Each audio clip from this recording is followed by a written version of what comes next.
Hello everyone, আজকে আমি চলে আসছি বুসান। তো বুসান হচ্ছে এটা হচ্ছে সোলের বুসান ভার্সন বা বুসানের সোল ভার্সন আছে। যাই হোক, মানে এই জায়গাটা খুবই সুন্দর। এখানে আসলে আমার বুসান বুসান ফিল হয়। তো এইখানে আজকে আমি ইচ্ছা করে আসিনি, আজকে আমি হচ্ছে ভুল মানে হারাই গিয়ে তারপর এখানে আসছি। তো চিল গাইতে আমি হারাই হারাই নাই, মানে বিদেশের মধ্যে যদি হাতে স্মার্টফোন থাকে, পকেটে টাকা থাকে আর ম্যাপ ইউজ করতে কেউ জানে, তাহলে সে কেউ হারাবে না। তো আমি এখানে কিভাবে আসলাম, আমি যথারীতি বাসায় আসতেছিলাম, মানে ফোনে স্ক্রল করতেছিলাম বাসে। তো আমার বাসা পার হয়ে গেছে, তারপর আমি মানে এখানে এসে নামছি আর কি, মনে হয়েছে যে আমার নামা উচিত। তারপর এখানে দেখে এসে ওয়াও, এত সুন্দর জায়গা, এত সুন্দর জায়গা। আমি আমার মানে আমার পরিচিত জায়গা আমার হারাইতে আমার খুবই ভালো লাগে গাইস। আমি 100 বার হারাইতে চাই, এমন জায়গা হারাইতে আমার কোনোই সমস্যা নেই। আর যদি এত সুন্দর জায়গা হয়, এত সুন্দর ভিউ হয়, ওয়াও কি সুন্দর! এটা সাগরের মতো লাগে, এটা সাগর না সমুদ্র না, এটা হচ্ছে নদী। তো খুবই সুন্দর জায়গাটা। মানে আজকে দিনটাও খুব সুন্দর ঝলমলে। আবার এখানে কিছু ভাসমান মানে রেস্টুরেন্ট রয়েছে, বড় লোকি ব্যাপার স্যাপার। যদি আমার মতো গরিব মানুষরা মানে আমাদের জন্য সিইউ এর ব্যবস্থা রয়েছে গাইস। ডোন্ট মাইন্ড, মানে কেউ কাউকে আমি ছোট করে বলছি না, মানে আমার মতো মানুষ যারা, আমি নিজেকে গরিব বলে কনসিডার করি, তাদের জন্য সিইউ একটা ভালো অপশন। মানে আমরা যাতে একটু ভালো মতো খেতে পারি। যাই হোক, এখানে এসে দেখো ওয়াও ওয়াও ওয়াও, কি কিউট কিউট স্নো স্নো ডাক। একটা স্নোম্যান বাকি স্নো ডাক গুলাকে পড়াশোনা শেখাচ্ছে।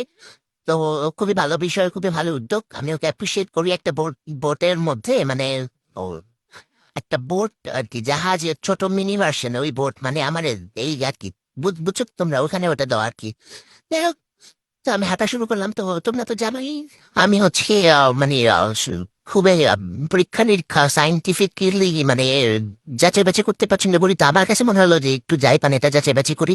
সাথে যদি কোনো মাছ পাই, মানে পানিটা দূর থেকে নীল দেখায়, কাছে গেলে এরকম দেখায় কেন?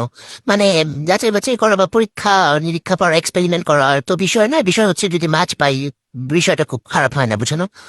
মানে মাছ ধরাটাই আসল উদ্দেশ্য। কিন্তু গিয়ে দেখি এখানে কোনো মাছ নেই, এত বড় নদী, একটা মাছও নেই, এটা কোনো কথা? আমি বললে যেন কত কত মাছ ছেড়ে দিতাম। বাংলাদেশি মানুষ, বাংলাদেশের মতো মাইন্ডসেট হবে, এটাই স্বাভাবিক গাইস। তো দেখো কি সুন্দর বরফ এখানে গলেনি, সুন্দর লাগছে কালকের বরফ, কালকে যেটা পড়েছে। সূর্যটাও সুন্দর লাগছে, একটু পর আবার সানসেট হয়ে যাবে। তো সূর্য যতক্ষণ থাকবে আমি ততক্ষণ থাকবো গাইস, কারণ সূর্য চলে গেলে তখন ঠান্ডা পড়ে যাবে। তো তখন থাকাটা অনেক টাফ হয়ে যাবে। তো যতক্ষণ সূর্য থাকে দেখা যাক কতক্ষণ থাকা যায়। আর এটা একটা হেলিকপ্টারও যাচ্ছে। তো সোলের মধ্যে আমি খুব কমই হেলিকপ্টার দেখি।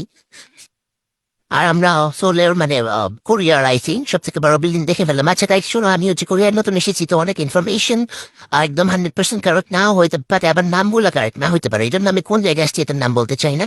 যারা সোলে থাকো তোমরা, তারা তো সবাই জানো এটা তোমাদের জন্য ডাল ভাত, এটা সবাই চিনি। আর যারা সোলের বাইরে থাকো বা যারা হচ্ছে সাউথ কোরিয়ার বাইরে থাকো, তারা তোমরা চ্যাট জিপিটি করতে পারো অথবা গুগল মামার সাহায্য নিয়ে আসতে পারো।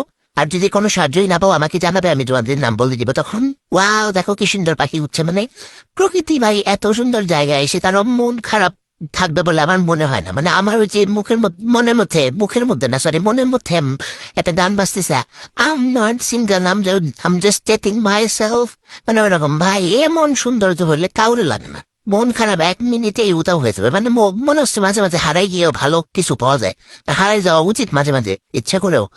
তো এটা একটা ইন্টারেস্টিং জিনিস দেখলাম। এটা মনে হয় রকেট আর প্লেন হইতে পারে, ইফ আম নট রং। তো এই আর কি, আজকের দিনটা খুব সুন্দর ছিল। Bye bye.